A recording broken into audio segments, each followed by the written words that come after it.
I'll give you an example. What's your favorite meal? Let's go to Kenyatta, Muhammad. What's your favorite dinner? Your favorite meal? Salmon, asparagus, and brown rice. Okay, salmon, asparagus, and brown rice. What kind of salmon? You like any teriyaki sauce, anything on it? What you like on it? Teriyaki. Okay, all right.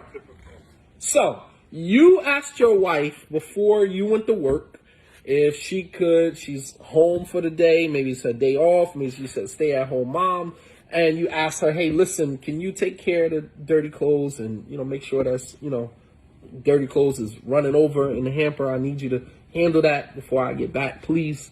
All right. And you come home, 8 hours, you come home, you're hungry, you fasted, and as soon as you put your keys in your door, you can smell that teriyaki salmon, right? You haven't had it in a month. She hasn't made your favorite meal in a month. You come home, you can smell the teriyaki salmon on the stove, the brown rice, the asparagus, your favorite meal, right? And you say, babe, I'm going to go upstairs real quick and I'm going to freshen up and I'll be back down for dinner. And you go upstairs into your bedroom and you open your bedroom door and the hamper is still right there with all the clothes in it. She never touched anything.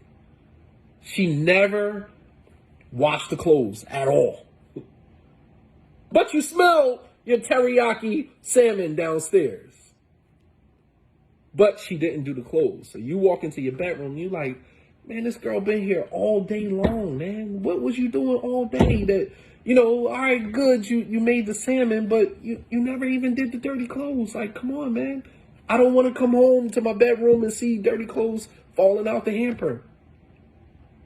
So you freshen up, you change your clothes, you make salat, you wash your hands, and you come downstairs, you ready to eat, and you come and you sit at the table and your wife puts your plate in front of you. And as you start eating, you say, so, what was you doing all day long? And your wife like, huh? What was you doing all day long? I thought I asked you to do the dirty clothes before.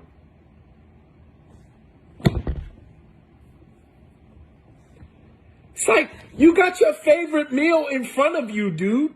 The dirty clothes is the least of your worries at this point.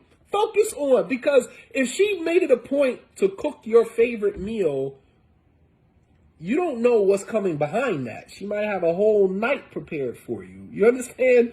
Like, you don't know what's coming after the meal, and you're about to ruin it.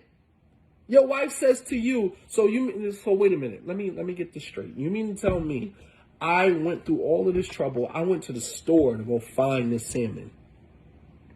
Right? They didn't have it at the store. I had to drive down wherever, Whole Foods. I had to go to Trader Joe's. I had to search to find this.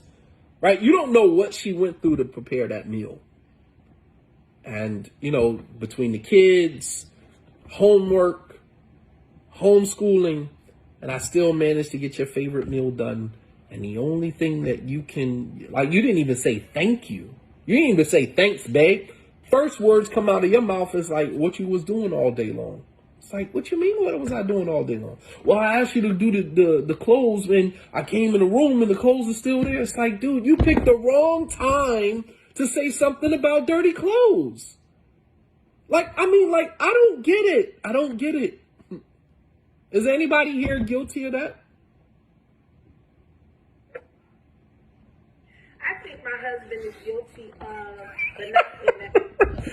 Hold on, let him speak. He's going to speak up. Huh? If I'm being on the flip side of getting it's totally opposite of what you're saying, but it's still in the realm, because he has a tendency of, in my opinion,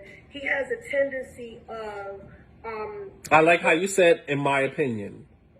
I like that. Very good. Because it doesn't make it when you don't say, in my opinion, it makes it like it's emphatic. Like, that's what it is. In my opinion, I think he has a tendency of overlooking everything. Okay? And like that scenario, it may not be that scenario, but it could be something such as whatever it could be. I don't know. Maybe it's something I said, whatever, and you overlook it because you may not feel that it's a necessity, the mood may be right, may not be right, or whatever the case may be. But the thing is that he will wait until the wrong time, such as if we are in an argument or about something that has nothing to do Totally with that, unrelated, right? he will bring something up that I never knew was an issue. Right. And I'm thinking to myself, that's not fair because I'm the type of person, I want you to tell me when I screw up. Right. Because that helps me better myself. Right.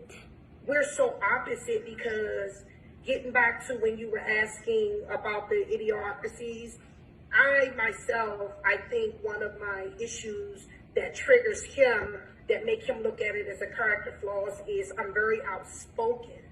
I'm a communicator. And I think when I speak, no matter what I speak about, if I'm speaking up about a situation that there's a concern, I think he takes it as if a complaint. When it's like, no, it's communication. It's not even me screaming or anything. I can just just communicate. And him, on the other hand, is so opposite because he's a non-communicator. And I would take that as if he doesn't care. But I know he cares because he takes care. Right. He does what he's supposed Right. to do as a man. But the thing about it is, he's married to someone who longs for someone to say, look, I need you to do better here. Right, Hey, exactly. you recognize this. Exactly. He'll keep it to himself, bring it out when it has nothing, but then it makes me upset because I'm like, you didn't give me a chance to better myself. So I Right. feel like you needed me. Right. And so that causes. But that's a great example. And so another bad time to bring up something that you want to address your spouse about, another bad time to bring that up is when you're already currently dealing with one issue.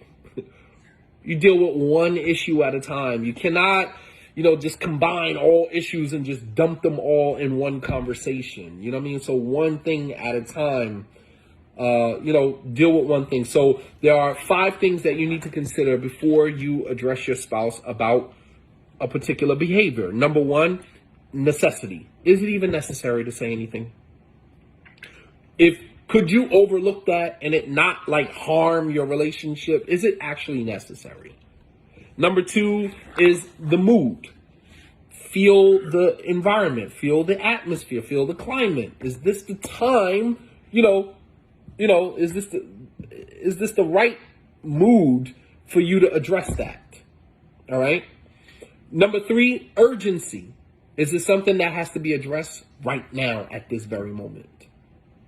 Is it urgent? Like, if you don't address it now, the relationship is just going to get worse? Or is it something that happened and you need to say something, it's urgent at this very moment? All right. Perhaps you were at your mom's house and your wife kind of said something to your mom, and you didn't say anything to her in front of your mom because you don't want to check your wife in front of your mom. But as soon as you guys got in the car, you're like, yo, don't you ever talk to my mother like that, man.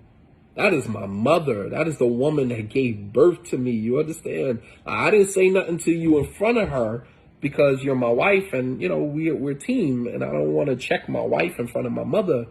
But you can't raise your voice to my mom like that. You can't do that, man. Now, that's not to say that obviously if the mom was wrong, that's a different scenario, that's a different conversation. But I'm talking about, maybe the mom might have overstepped her bounds just being a mom, and your wife might have felt like, I need to put your mother back in her place, but do it in a way that's disrespectful, and the urgency of that,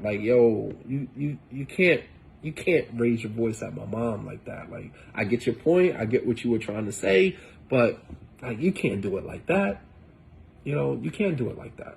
So you got to look at the urgency. You got to look at the context of the mistake. Sometimes we do things and we say things, and you have to be able to put everything in context.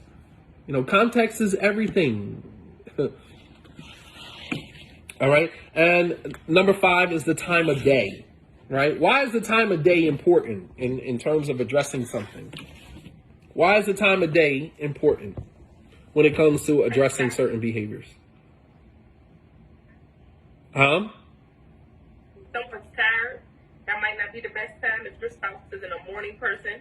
Right. Morning, sometimes after pleasure, sometimes I'm guilty of that. I'm like, oh, I'm going to talk right now. No, see, that's a problem. And sometimes it's like, all right, we just laid in the bed, turn the lights off. And sometimes women, you guys are famous for this. Hey, can we talk? No, we can't talk, man. Can we do that in the morning? Like, I'm about to go to sleep. Can we talk? I am exhausted. I am exhausted. Like, the moment we get out of our beds, our entire journey throughout the day is to get back to the bed. Everything in between getting out of the bed and getting in the bed is an obstacle to getting in the bed. Once I hit my head on that pillow, can we talk is not the time. Because mind, body, and soul, I'm not all there. I might be there physically, but my soul is already looking towards transitioning into whatever domain it goes into when I go to sleep. And my mind is somewhere else. Like, that's not the time. Maybe your spouse is not a morning person. Right? I'm going to say I'm the same way. Like, when I shut it down, I'm ready to shut it down. When I wake up at Fajr time, I don't usually go back to sleep. When I get up for Fajr, especially if I get up early, even before Fajr, I'm getting all my stuff done and my brain is working and working. So when it's the end of the day and I'm ready to shut it down, it's shut it down time. Not have a heart to heart time. Right. In the morning, sometimes, like for myself, like I'm a morning person, but only after I have my coffee. Do not try to have a conversation with me about anything until after I've had my coffee. Literally. My students know when I walk in my classroom, if I'm running late and I did not have a chance to stop at Starbucks before I got to school, I'm peed off. And I walk into my first class and I let them know listen, I did not have my coffee this morning. Have mercy on me. Please don't come with any weird questions. Don't pull me, don't come with the stupid stuff. And please let me live until my break so I can get to the store and get me some coffee. But try to have a conversation with somebody at the wrong time. You win because you got the conversation off your chest, but you lost because your spouse is not going to engage you the way that you want them to. It's not going to be effective. All right.